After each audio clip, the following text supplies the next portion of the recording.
할렐루야. 네, 오늘도 주님의 말씀과 함께 힘차게 하루를 시작하시고 또 멋지게 승리하시기 바랍니다. 다 같이 잠깐 기도하시고 찬양드리겠습니다. 살아계신 아버지 하나님, 오늘도 우리를 깨우시어서 하나님의 말씀과 만나게 하시고 다시 깊은 생각을 하며 또 주님의 뜻대로 살 수 있도록 인도하시니 감사합니다. 오늘도 주님과 함께 동행하여 주실 줄 믿사오니 우리들의 생각이 하나님께 다다르게 하시고 우리의 생각이 더 깊어서 후회 없는 선택을 할 수 있는 우리의 인생이 되도록 이 시간에도 함께하여 주옵소서. 예수님의 이름으로 기도합니다. 아멘. 찬양합니다. 찬송가 274장입니다.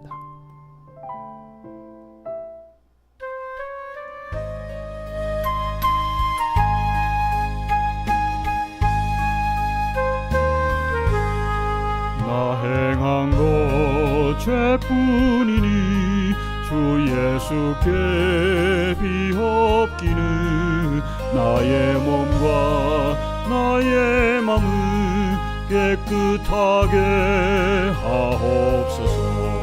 물 가지고 날 씻든지 물 가지고 태우든지 내 한과 박 다 닦으사 내 모든 죄 멸하소서.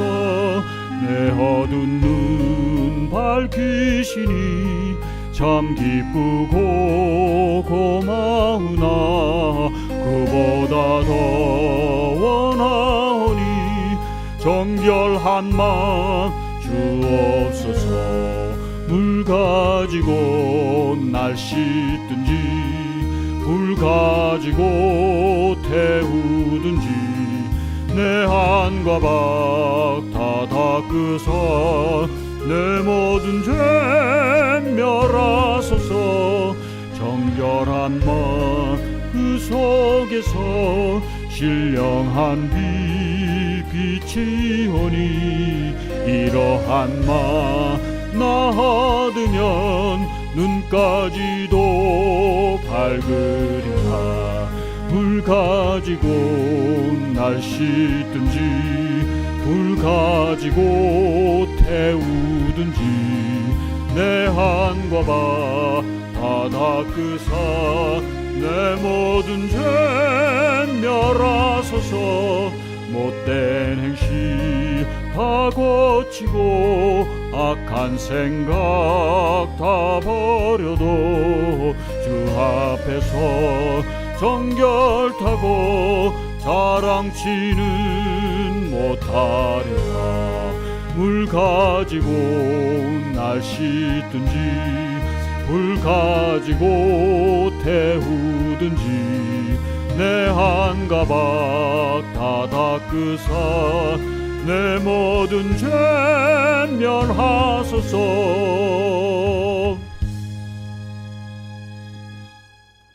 오늘 하나님의 말씀 열왕기상 12장입니다. 12절부터 24절의 말씀 우리 한 목소리로 함께 봉독하시겠습니다. 왕이 백성에게 사흘 뒤에 다시 오라고 하였으므로 여로보암과 온 백성은 사흘째 되는 날에 르호보암 앞에 나왔다. 왕은 원로들의 충고를 무시하고 백성에게 가혹한 말로 대답하였다. 그는 젊은이들의 충고대로 백성에게 말하였다.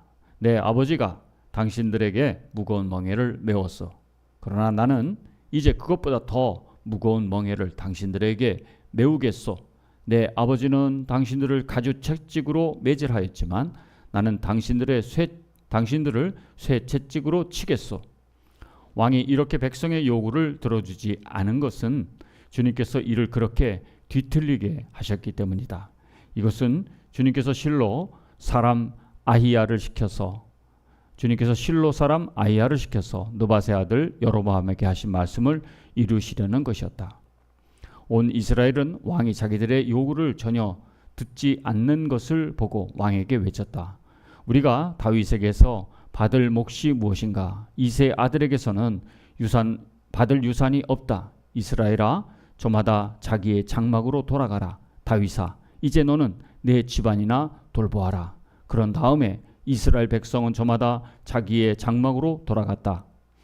그러나 유다의 성읍 여러 성읍에 살고 있는 이스라엘 자손은 르호보암의 통치 아래에 남아 있었다. 르호보암도 왕의 강제노동 감독관 아도니람을 이스라엘 자손에게 보내니 온 이스라엘이 모여서 그를 돌로 쳐 죽였다. 그러자 르호보암 왕은 급히 수레에 올라서서 예루살렘으로 도망하였다. 이렇게 이스라엘은 다윗 왕조에 반역하여서 오늘에 이르렀다. 이 무렵에 온 이스라엘 백성은 여로보암이 돌아왔다는 소식을 듣고서 사람을 보내어 그를 총회로 불러왔으며 그를 온 이스라엘을 다스리는 왕으로 추대하였다. 그리하여 유다 지파만 제외하고는 어느 지파도 다윗 가문을 따르지 않았다. 르호보암이 예루살렘에 이르러서 온 유다의 가문과 베냐민 지파의 동원령을 내려 정병 18만 명을 선발하였다. 그래서 이스라엘 가문과 싸워서 왕국을 다시 솔로몬의 아들 르호보암에게 돌리려고 하였다. 그러나 그때에 하나님께서 하나님의 사람 스마야에게 말씀하셨다. 너는 유다 왕 솔로몬의 아들 르호보암과 유다와 베냐민의 모든 가문과 그 밖에 나머지 모든 백성에게 이 말을 전하여라. 나 주가 말한다. 일이 이렇게 된 것은 내가 시킨 것이다. 너희는 올라가지 말아라. 너희의 동족인 이스라엘 자손과 싸우지 말고 저마다 자기 집으로 돌아가거라. 그들은 이러한 주님의 말씀을 듣고 주님의 말씀에 순종하여 모두 귀향하였다. 아멘. 네. 자, 오늘 말씀은 경청하지 않으면이라고 하는 주제를 가지고 이 말씀 같이 묵상해서 은혜를 나누기 원합니다. 네. 자, 솔로몬의 아들 르호보암은 통일의 왕국을 물려받았지만 그 통일의 왕국이 갈라지는 비극을 맞이하고 있습니다. 그것은 바로 백성들의 마음을 잘 읽어야 하는데 그 백성들의 마음을 잘 대변해주는 노장파의 이야기, 원로들의 이야기를 무시하고 소장파, 젊은 사람들의 이야기에 더 마음을 두었습니다. 왜 그는 르호보암은 국민들의 마음을 헤아리지 못했냐 하는 것입니다. 그것은 바로 국민들을 이해하려고 하는 마음보다는 자기의 욕심을 더 내세우려고 했던 그런 마음이 있었기 때문이었습니다. 자, 얘기를 들어보면 나이가 많이 먹은 사람들의 충고가 마음에 들지 않았던 것 같아요. 그리고 자기와 함께 자라난 젊은 사람들의 이야기를 들어보면 자기의 마음이 좀 우쭐거리고 또 듣기가 좋았던 거예요. 듣기 좋은 말만 들었던 그런 마음, 이것을 경계하지 않았던 르호보암은 마침내 통일의 그 이스라엘을 맞이해서 그 통일의 왕이 되는 기회를 박차고 이제 북쪽의 10개 지파는 그의 그 요구를 들어주지 않는 르호보암 왕을 거절합니다. 그래서 그때로부터 북이스라엘은 북이스라엘로, 그래서 여로보암을 추대해서 그들이 따로 독립하는 그런 일이 생겼고, 남유다는 유다 지파와 베냐민만 남아서 남유다로 남게 되었고, 통일의 왕국의 왕이 못 되고 남유다의 2개 지파에 대표하는 왕으로 르호보암이 자리 잡게 되었던 것입니다. 경청하지 않은 결과가 그것이었습니다. 자, 경청은 어떤 마음이 먼저 필요하냐? 경청은 그 사람의 입장을 들어보려고 하는 마음이 먼저 필요한 것이죠. 그래서 경청을 잘 해야만 그 사람들을 이해하게 되고, 그러면 자기의 입장에서만 생각했을 때는 이해가 안 갔던 것이 이제 이해가 가기 시작할 것입니다. 부부간에 다툼이 생겼을 때 서운한 마음이 들어가지고 들으려고 하지도 않고 자기 입장에서만 생각하려고 하면 그 부부의 싸움은 아마 끝나지 않을 것입니다. 뭐 부부만 그렇습니까? 우리가 직장 생활할 때도 마찬가지고 인간관계가 다 똑같아요. 그러니까 그 사람들의 입장에서 한번 생각해 보려고 하는 경청의 자세가 좀 필요한 것이죠. 먼저 들어야 합니다. 내 입장에서만 생각하면 이해가 가지 않지만 상대방의 입장에서도 한번 역지사지하다 생각하고 한번 생각해 보면 그렇구나, 그럴 수 있겠다라고 생각하면서 내 서운한 마음도 풀리게 되고 대화가 다시 잘 시작할 수가 있는 것입니다. 경청을 했더라면 르호보암 왕은 정말로 좋은 기회를 잡아서 통일 왕국의 왕으로 추대가 되었을 것입니다. 그런데 경청하지 않은 결과가 뭐냐면 자기가 군림하는 왕으로 삼고 싶은 거예요. 예. 그러나 권력은 섬김에서 그 진가가 나오는 것이죠. 우리가 권력을 부여받았다는 것은 섬김이고, 어제도 말씀드렸습니다마는 우리가 재산이 많은 것은 바로 가난한 사람을 도와주라는 의미이고, 내가 은사를 가졌다는 것은 다른 사람들을 잘 섬기라고 하는 하나님의 그 메시지가 담겨 있는 것이 나의 은사다라는 말씀을 드렸습니다. 그래서 경청하는 자세가 생길 때 우리는 군림하기보다, 이기적인 마음보다 내가 다른 사람을 섬기는데 사용할 수 있는 것입니다. 자, 두 번째는요, 정말 경청을 잘했다면 분열하지 않았을 거예요. 그죠? 그런데 경청을 잘 못했기 때문에 그는 어떤 화합을 해서 통일 왕국을 이루기보다는 남북으로 갈라지는 이스라엘의 역사를 맞이하게 되었던 것입니다. 그래서 경청이 잘 되어야 연합이 잘 돼. 그렇죠? 그러나 경청을 하지 않으면 분열하고 마는 것이죠. 그래서 잘 듣는 사람은 잘 이해할 수 있고, 잘 들었기 때문에 상대방이 이야기할 때 그것을 잘 귀담아 듣는 것이 정말 필요합니다. 우리가 목장 모임에서 감사 나눔을 하는데 그때 잘 생각할 수 있어야 돼요. 사탄이 우리들의 마음에 감정을 이용합니다. 근데 그 감정이 어떻게 하냐면 다른 사람들의 이야기를 듣지 않고 자기의 생각에 빠지게 만들어요. 남들이 이야기할 때 자기 생각을 하면 안 돼요. 남들의 입장에서 듣는 훈련을 해야 합니다. 그 사람 입장에서 아프겠구나, 그 사람 입장에서 이렇겠구나 라는 동의를 가지고 우리가 그 사람들의 이야기를 들어보면 그 사람들을 더 잘 이해할 수 있고, 그렇죠. 예. 그래서 이 훈련이 정말 중요한 거예요. 그리고 동의해주고 같이 아파해주고 이런 것들이 목장 모임에서 잘 훈련이 되어진다면 우리는 어느 집단이나 단체에서도 아마 환영받는 사람이 될 것입니다. 그러니까 우리가 경청을 잘한다는 것은 바로 연합을 이루는 데 굉장히 필요한 것이다. 이것이 잘 안 되면 갈라질 수밖에 없는 결과를 맞이할 수 있는 것이죠. 이런 결과가 나오지 않으려면 우리가 경청을 잘해야 되는 거죠. 르호보암 왕이 백성들의 마음에 경청을 잘하고 그것을 위해서 하나님께 기도했다면 아마 결과는 달라졌을 거예요. 자, 세 번째 생각해 보면 이제 그런 마음을 가지고 르호보암이 아마 3일 뒤에 백성들을 다시 만나요. 예. 그걸 만나는데 그때 3일 뒤에 거절을 하잖아요. 네.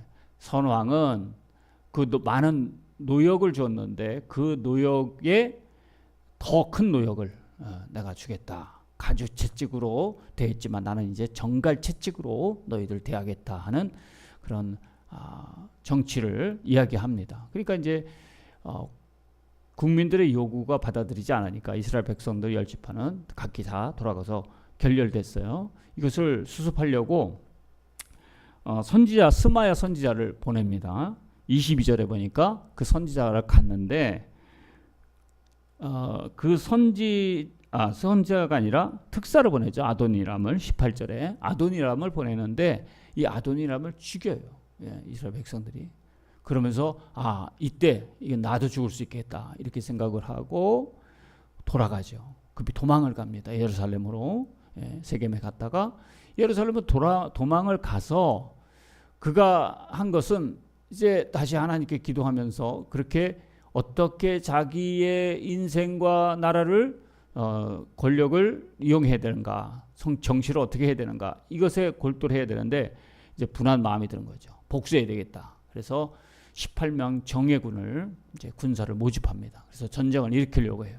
그때 조금 아까 얘기했던 선지자 스마야가 하나님의 음성을 듣고 이를 이제 만류하게 되죠. 그래서 18만 명의 군사를 형제끼리 친구끼리 싸우지 마라 이렇게 얘기해서 그 말에 르호보암은 순종을 합니다. 예, 그나마 양심이 있고 신앙이 아직 타락하지는 않았던 것 같아요. 그래서 르호보암 왕은 그 하나님의 음성을 스마야를 통해서 이제 듣고 거기서 전쟁을 그치게 됩니다. 우리는 이게 중요한 것 같아요. 잘못했을 때 그때 돌아서는 것. 그래서 르호보암은 그래도 잘 지냈어요. 예. 그래가지고 아마 남유다가 북이스라엘보다는 더 긴 그런 나라의 수명을 갖게 되었습니다. 제가 따져보니까 한 146년, 한 140 몇 년 이상을 남유다가 더 통치를 해요. 예, 잔류가 남아있죠. 북이스라엘은 BC 722년인가요? 그때 망하고, 그 다음에 남유다는 586년에 BC 586년에 망합니다. 그러니까 그만큼 더 오래 있었던 것이, 제가 볼 때는 이 르호보암이 그래도 신앙을 버리지 않고 나라의 기초를 그래도 잘 닦았다는 거예요. 그러면 왜 북이스라엘은 그렇게 망했느냐, 일찍 BC 722년에 망했느냐. 북이스라엘이 이 여로보암이 이제 왕으로 추대가 됩니다. 근데 이 여로보암이 마지막 24절에 보면은 이런 이야기가 나오고 있어요. 이게 굉장히 중요한데요. 일이 이렇게 된 것은 내가 시킨 것이다. 너희는 올라가지 말아라. 너희의 동족인 이스라엘 자손을 싸우지 말고, 이것은 이제 그 르호보암 왕이 하나님의 말씀에 순종하는, 그래서 늦었지만 하나님 말씀에 순종하는 신본주의 정책을 펴요. 하나님 말씀에 순종했다. 근데 33절에 보면은 여로보암 왕은 이스라엘 왕으로 추대돼서 자기가 정한 시기에 제사를 드립니다. 네, 이게 잘못된 거죠. 그래서 제사를 드리는 그의 모습이 베델 제단에서 자기 마음대로 제단을 드리면서 하나님의 마음에 빗나가기 시작해요. 첫 번째부터. 이 결과가 북이스라엘이 남유다보다 더 일찍 망하는, 그 뒤에 이제 왕들도 한 왕을 빼놓고서는 거의 악한 왕입니다. 북이스라엘은. 그래도 남유다는 뭐 히스기야 왕도 있고 또 요시야 왕도 있고 좀 괜찮은 왕들이 좀 있었어요. 그런데 북이스라엘은 괜찮은 왕이 별로 없어요. 예. 그래서 나라의 운명이 이렇게 된 거다. 이렇게 본다면 우리가 하나님 말씀을 잘 들어서 하나님의 섭리대로 사는 게 인생의 가장 정말 중요한 일이다라는 것을 깨닫게 되죠. 우리들의 삶도 마찬가지인 것 같아요. 우리가 하나님 말씀을 잘 경청해야 돼요. 그리고 아첨하는 말, 그리고 나를 먼저 생각하는 이기적인 마음을 경계해야 합니다. 이것에 빠지면 우리는 언제나 실패할 수밖에 없는 것이죠. 마지막으로 이솝우화의 이 얘기를 하나 하면서 이야기를 마치도록 합니다. 치즈를 문 까마귀가 이제 아주 기분이 좋아서 날아가는데 이것을 여우가 봤어요. 그래서 이제 치즈를 문 까마귀가 나무 위에 앉아 있어서 여우가 저걸 어떻게 먹어볼까 생각하다가 이렇게 까마귀에게 얘기합니다. 까마귀야, 아름다운 너의 목소리를 한번 들려주렴. 너의 목소리가 너무 아름다워. 그러니까 까마귀가 깍 하고 울었어요. 그러니까 그때 치즈가 딱 떨어진 걸 잽싸게 여우가 먹어치웠습니다. 깍 하고 떨어지는 순간 까마귀가 내려와서 그 치즈를 낚아채려고 했지만 이미 늦었습니다. 여우가 먹은 뒤였습니다. 이처럼 남의 말에, 아첨하는 말에 우리가 놀아난다면은 이처럼 까마귀처럼 손해를 볼 수밖에 없다는 사실입니다. 우리에게 좋은 말을, 나에게 듣기 좋은 말을 해주는 사람의 마음을 고맙지만은 그걸 잘 경계하고, 우리들에게 좀 안 좋은 소리를 해도 그것을 곱씹어서 잘 생각해 본다면 아마 우리는 실패하지 않는 인생을 살지 않을까 싶습니다. 여러분들 주변에 하나님 앞에서 우리가 어떤 자세를 취해야 되느냐. 여로보암처럼 자기 마음대로 행하지 말고 르호보암처럼 늦었지만은 하나님 말씀에 정말 귀를 기울여서 들을 수 있는 말, 하나님께서 기뻐하시는 그런 선택을 함으로 인하여서 우리가 들을 말을 듣고 듣고 싶은 말을 경계할 때에 우리 인생이 더욱더 아주 잘 될 줄로 믿습니다. 여러분의 삶에 이런 지혜가, 그리고 하나님의 복이, 또 세상을 섭리하는 하나님의 복이 넘치시기를 축복합니다. 하나님, 오늘도 귀한 주님의 말씀을 통해서 귀한 교훈을 얻게 하시니 감사합니다. 우리가 깨달음으로 끝나지 않게 하기를 원합니다. 하나님 말씀을 실천할 수 있게 하여 주시옵시고, 어려운 시기에 이르렀을 때 이 말씀을 다시 기억해서 우리에게 아첨하는 말, 내가 듣기 좋은 기분 좋은 말에 빠지지 않고 항상 그것을 경계해서 정말 우리가 행해야 될 것, 하나님 기뻐하실 것, 정말 진리대로 어떻게 사는 것이 오늘 바른 선택인가를 잘 남의 이야기를 경청함을 통해서 승리할 수 있는 인생이 되게 하시고 우리가 다시 한번 하나님의 놀라운 섭리에 순복하는 겸손한 마음으로 살아가게 하여 주옵소서. 예수님의 이름으로 기도합니다.